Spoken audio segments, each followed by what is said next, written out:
Bonjour à tous, on se retrouve aujourd'hui pour le deuxième épisode de la série sur les plantes d'intérieur fleuries pendant l'hiver.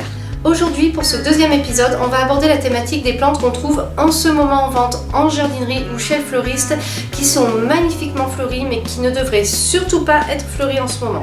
Ce sont donc des plantes qui ont été forcées en serre pour arriver à une floraison hivernale, donc vous pouvez les acheter, vous pouvez les avoir chez vous, mais sachez que vous n'arriverez jamais à les faire refleurir pour la même période, à moins d'avoir évidemment une serre et d'arriver à réaliser des conditions incroyables. Et sachez aussi que les plantes qui ont été forcées comme ça ont plus de mal après à repartir en conditions de culture normale et à retrouver leur rythme naturel.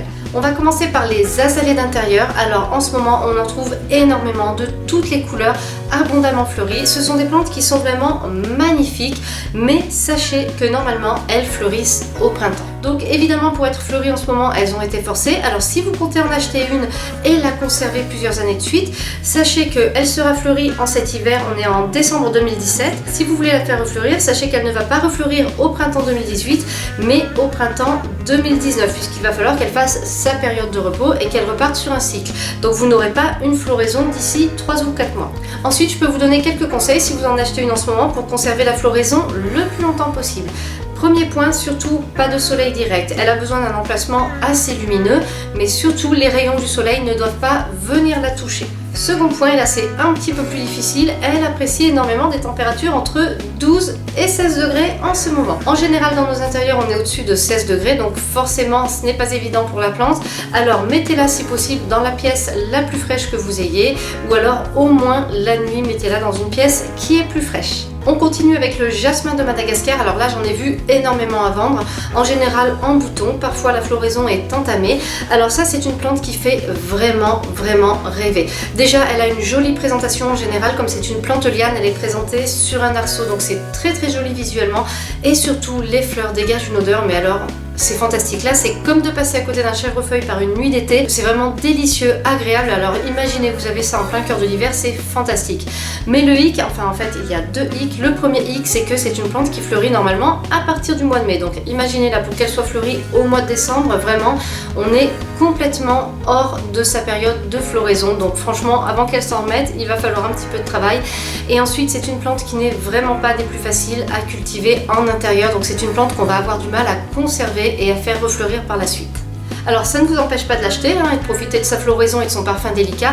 Par contre il y a un truc à savoir, c'est que quand elle est en bouton, une fois que les boutons sont apparus, il faut éviter de la brusquer, de la déplacer, puisque ça peut faire tout simplement tomber les boutons. Alors évidemment si vous l'achetez vous allez être obligé de la déplacer du magasin jusque chez vous, mais faites ça en douceur si possible, ne la faites pas trop passer dehors aussi si possible, et surtout chez vous, vous lui choisissez un emplacement, vous la placez là et puis vous la laissez tranquille. Vous ne tournez pas le pot pour qu'elle prenne la lumière différemment, vous ne déplacez pas le pot pour les arrosages, vous la posez là, vous l'arrosez sur place et on n'en parle plus. Pour vous dire que le jasmin de Madagascar est difficile à cultiver en intérieur, j'en ai eu un et j'ai échoué lamentablement, et pourtant j'ai tout essayé, donc je n'ai vraiment pas pu faire durer cette plante. Il lui faut des conditions un petit peu particulières et on n'a pas ça dans tous nos intérieurs. Pour terminer, et ça j'en ai vu énormément à vendre aussi, on va parler de l'Aekmea, qui est beaucoup plus connue sous son surnom de vase d'argent. Ça c'est une très jolie plante, je dirais même une plante assez spectaculaire avec son feuillage marbré de zones argentées.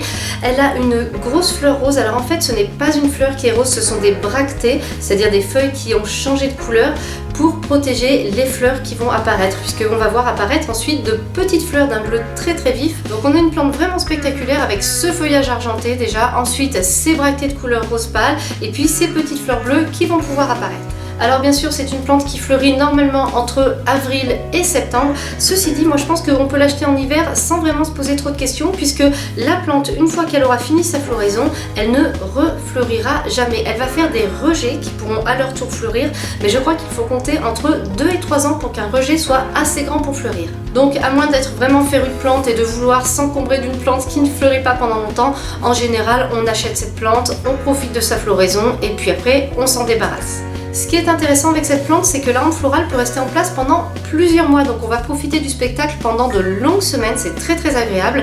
Et d'ailleurs, si vous en achetez une, j'ai 2-3 petits conseils d'arrosage à vous donner, ça permet de garder la hampe florale le plus longtemps possible. Alors déjà, premier point, n'hésitez pas à brumiser régulièrement le feuillage de la plante, elle apprécie ça énormément. Et ensuite, lors de l'arrosage, il faut mettre un petit peu d'eau dans la rosette de la plante, en fait, au cœur des feuilles. Elle ne craint pas d'avoir 1 ou 2 cm d'eau qui reste là. On m'en avait offert une il y a un certain nombre d'années, on va dire, et je l'avais gardée très longtemps et je l'avais arrosée de cette manière en laissant toujours un petit peu d'eau dans la rosette, donc vraiment ça fonctionne. Voilà, on arrive à la fin, donc là je vous ai parlé des 3 plantes que j'ai le plus vues à vendre en ce moment et qui ne devraient surtout pas être fleuries naturellement en ce moment. Alors ça ne vous empêche pas de les acheter, bien entendu, ça c'est comme vous voulez, vous pouvez largement en acheter une et au pire vous la gardez pendant sa période de floraison et vous n'êtes pas obligé de la conserver plus tard. Il y a d'autres plantes dans le même style que l'Aekmea, je vais vous les lister là en dessous, comme ça si jamais cette plante là vous a plu, sachez qu'il y en a d'autres avec d'autres formes de hampe florale, avec d'autres couleurs. Voilà, et puis là je crois bien qu'on a fait le tour, donc je vous retrouve vendredi prochain pour le 3e épisode de cette série, et puis en attendant je vous retrouve bien entendu mardi pour une nouvelle vidéo. Cette vidéo est maintenant terminée, j'espère qu'elle vous a plu. Si vous avez des remarques, des questions, n'hésitez pas à les poster en commentaire. Merci et à bientôt pour une nouvelle vidéo.